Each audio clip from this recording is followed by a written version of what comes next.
everybody. My name is Katera. I am co-founder of Carolina Black Book. And I am Karima, the other co-founder of Carolina Black Book. And today we are going to have our CEO chat with none other than DJIam. So everybody, let's give DJIam a round of applause to the stage. Woo! All 1,500 of you guys.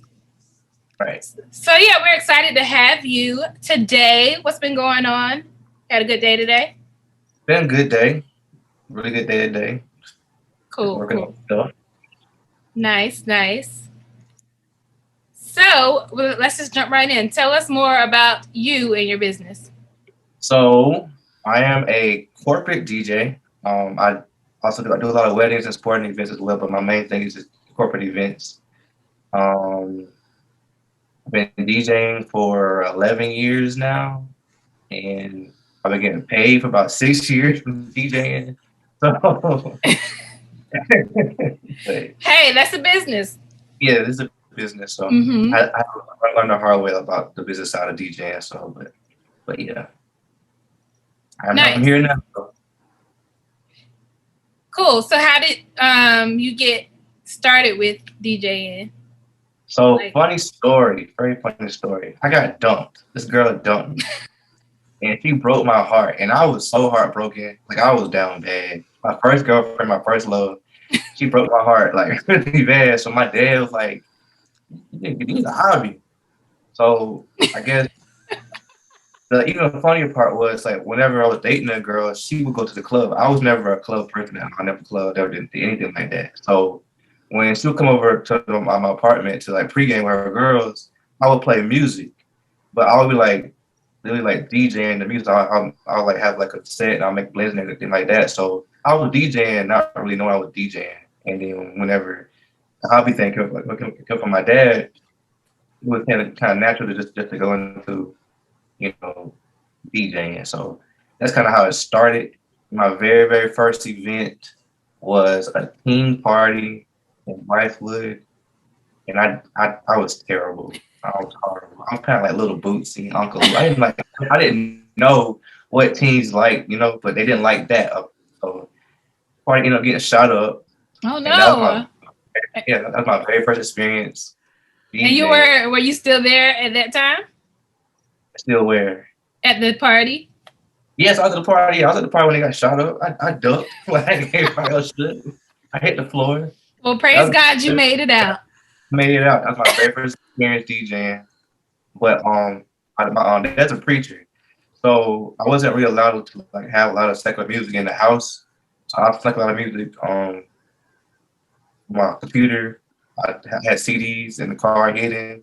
I was a big R&B fan, so I had all the Chris Browns, had all the R. Kelly, Trey Songz, all the CDs I had in my car, and snuck them around. And, like, my parents are, like, really, really, really, really religious, and they found G. Craig Lewis, and he was preaching about, all the music and things like that. So my mom ended up finding my CDs and, like, throwing them in the trash. So I had to start over my music collection several times with my parents, because these people don't play, I guess, about the music.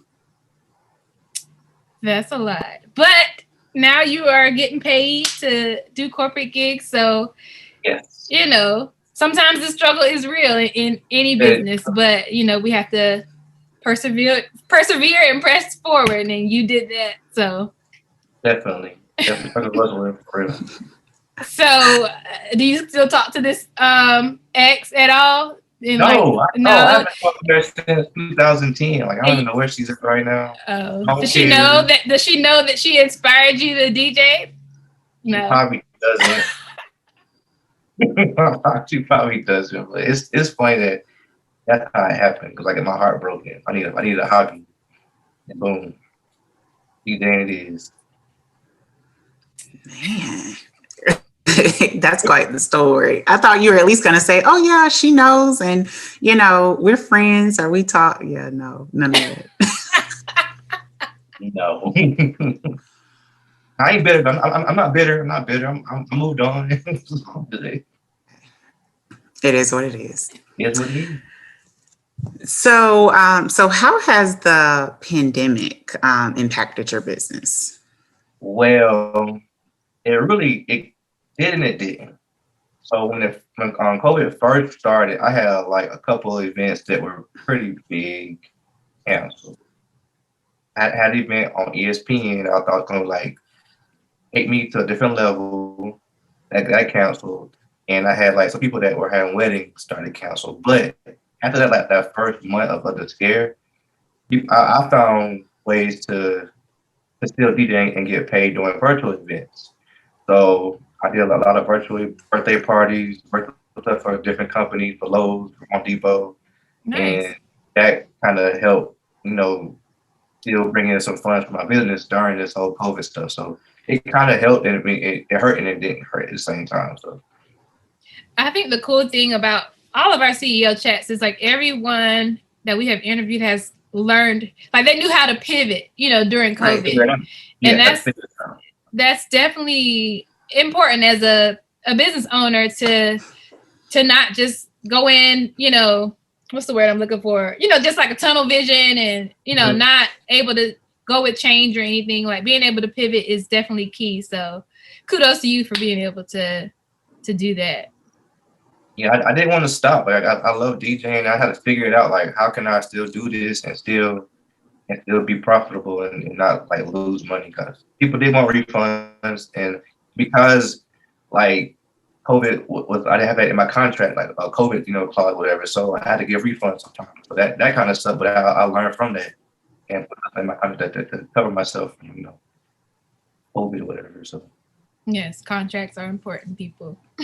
Yes. Contract deposits are very important. Yeah.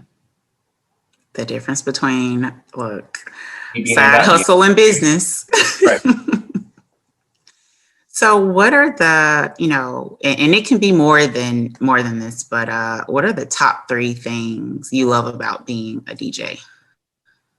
So when I'm DJing, I love that take people on a journey. Like I don't just play music.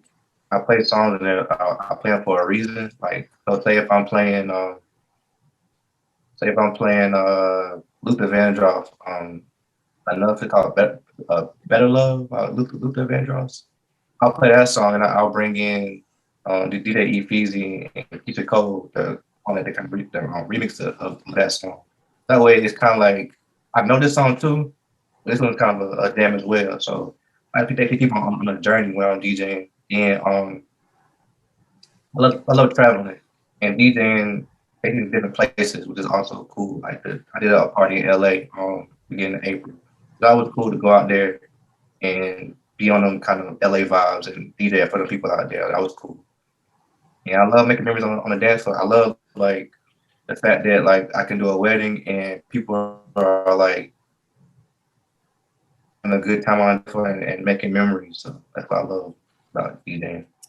Cool. So people usually just see like one side of the business, but of course there's a lot that goes on behind the scenes with running the business, as we mentioned. So like, tell us something that people may not realize that comes along with being a DJ.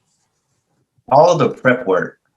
So like me organizing, finding music, finding clean versions and the other versions of every song, literally just about that prep work. Just getting together marketing materials and trying to do promos, like I do my own graphics and things like and videos, so like doing that kind of stuff to like market my business on Instagram or Facebook, run those ads, just doing things to help that help my brand, just things like that. So that's what people don't really see the DJing and the time to actually practice on blending and making different mixes.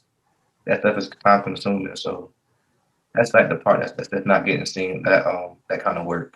Right. And then you have to come like bring your sound equipment, are you setting up like lights and stuff like that too? Or sometimes it depends. I do lights and I do like the smoke for the wedding for the first dance, and I have lighting and I have the monograms for weddings and stuff like that. So having all that and it's just me, it's a lot. So yeah. So that is a lot. Mm. So it's not just plug and play. And I think, with a lot of businesses, everything looks, and I think the key is to make it look easy. You're doing your job well when somebody looks at it and says, oh, I can do that, but little do they know, all these other things, like you said, that are going on, downloading the clean and nasty version of the songs and, all that stuff. So, yeah. I'm not an iPod. Like, you can't just press play and that's not what I do. Like, put that together. The recipes, a lot of things put together. So I guess thinking back to you being a new DJ, what are some of the, first lessons that you learned? I learned it's okay to say no. Different from events. So like every almost not good money. All of it's not good events, especially for whatever kind of brand you are portraying. So like me, I feel like I'm the Gucci, Dior, Chanel of DJing. But I feel like I'm not that type. Echelon. That's the word, right? Mm-hmm. Echelon. Yeah. I feel like I'm top tier DJing, so I'm not going to do this in kind of event just because it's an event. So that's one thing that I learned early on, is to say no. And also I learned that your price is your price. A lot of times, a lot of DJs get stuck on making a certain amount of money, and I've learned that to really put value on the brand, and I can do one event and get the same as 4 events. So I've learned about that as well over the last 6 years of actually making money. Cool. So did you find it like from the beginning to now, do you find that you're more comfortable like sticking to your price versus in the beginning, or have you always just been this great at business guy that like I said what I said and I meant what I said? I've been terrible at business. I mean, I'm really bad. Like really, it took a lot of learning, a lot of it's like deposits.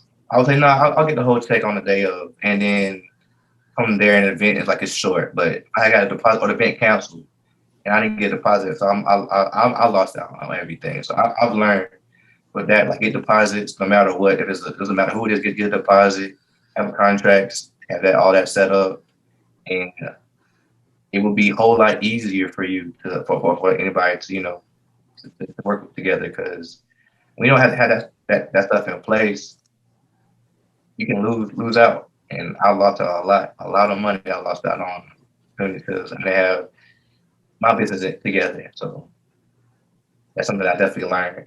Like get the business first straight. Like DJing is cool, but the business side is most important. Right.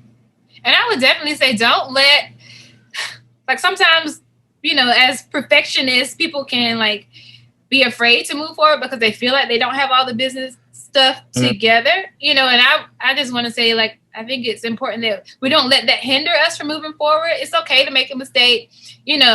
Sometimes if you miss out on a deposit, then you paid, $400. You paid a $400 lesson, basically. Right. But I bet you won't do it again. You know what I mean? So, sometimes there are ups and downs, but try not to like be too hard on yourself. Anybody listening who's, thinking about starting a business, and just know, and I preach it to myself too, but yeah, stuff happens and you just gotta, be able to move forward. So exactly. You just gotta learn from your mistakes. So what advice would you give someone that's interested in becoming a DJ? Now, hold on, Karima. I want Karima to be listening because I have been like trying to egg her on to start DJing because her playlist game is on point. Okay. So I'm like, Karima, you need to get some turntables to be a DJ. So listen up, Karima. Okay, go ahead. Okay, I'm listening. So I would say it's not about the cloud part. A lot of people do it because it's cool to DJ. It's not about that. You really gotta love music because it's more than just press and play on a iPod or whatever computer. It's more than that. And I feel like there's a lot of sacrifice involved as well, because like DJs, you're DJing on major holidays. You away from your family. you know, Christmas, Thanksgiving, there's always a party or cookout, something going on, and you're away from what you want to do maybe with your family. Sacrifice involved in being a DJ as well, and it's a lot of just a lot of grunt work. You really got to have your own music together. Um, I think the music libraries are very important and set you apart from other DJs. Like I like me, I have certain songs that other guys don't have, and I can play them.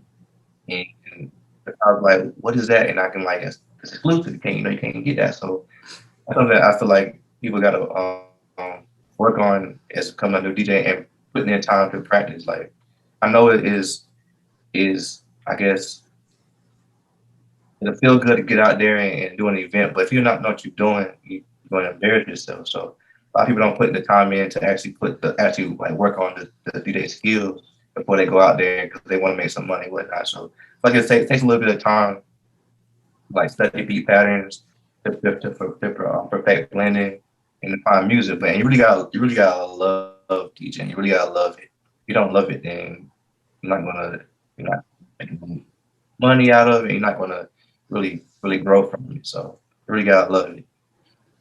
Do you recommend like finding a mentor, or is that something that you did? So with me, I feel like my DJ for me was more of a gift from God because I really was doing it in high school, and I said for that girlfriend I had, I was doing it for them, and not knowing I was really doing it. So when it came time to really put things together, it just kind of flowed naturally. I've tried to have a mentor. A lot of times people don't want to give you the sauce, or give you the secrets, whatever, and that sucks because all you want to do is learn. Sometimes you don't really want to take that. You just want to learn. And I do have some friends that DJ. I DJ Frosty, DPO. I talk to them sometimes about different things, but I feel like everybody has their own style of how they DJ. So it's really hard to find like a mentor in DJing because everybody's kind of out for themselves pretty much. You know, only one DJ at an event most of the time. So it's kind of hard to have a mentor in this. But I feel like if people ask me questions, I don't mind giving, and I don't mind giving tutor. I don't mind doing things like that because I feel like it's a lot of events for everybody.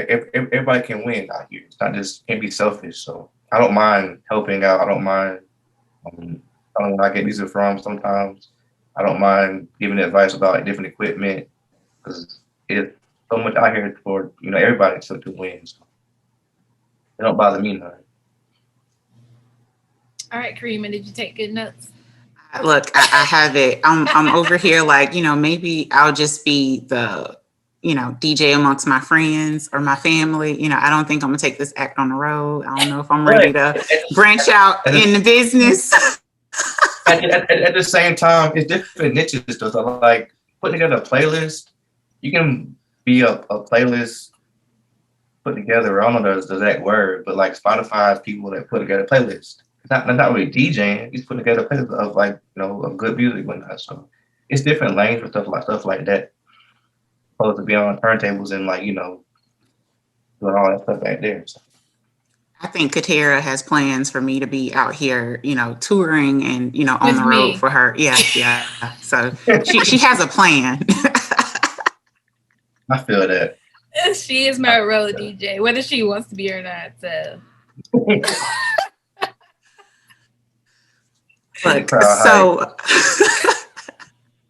So look, speaking of playlists and, just with it being warmer, we were trying to come out of this pandemic, getting vaccinated, all that stuff, cookout season, definitely trying to be outside. So what songs would you suggest, like what has to be on the playlist this summer? Definitely that Katera single, Gotta Be Black Through the Speakers for sure. Let's let that out. And I'm a huge fan of Blast. He's a West Coast artist. I'm a huge fan of him. It's a cool vibe. That song like Overrated, Be Alone, and Chosen. But he's a cool artist. I like him. And I like Bieber Peaches on Bieber. I like that song. I'm an R&B guy. I love R&B music, so that's kind of how the vibe I'll be on. So. Nice. Cool. Okay. I have to look up those people. Of course, I know me and I know Justin, but the other artists, I don't know. Yeah, it's BLXST Blast. BLX. Yeah, that's what it is. Okay. Nice. Yeah, we'll have to look those up. And then, of course, we got to still keep the classic, like Frankie Beverly and Maze. Oh, yeah, of course, like that. But yeah, the new music, those songs I would go for.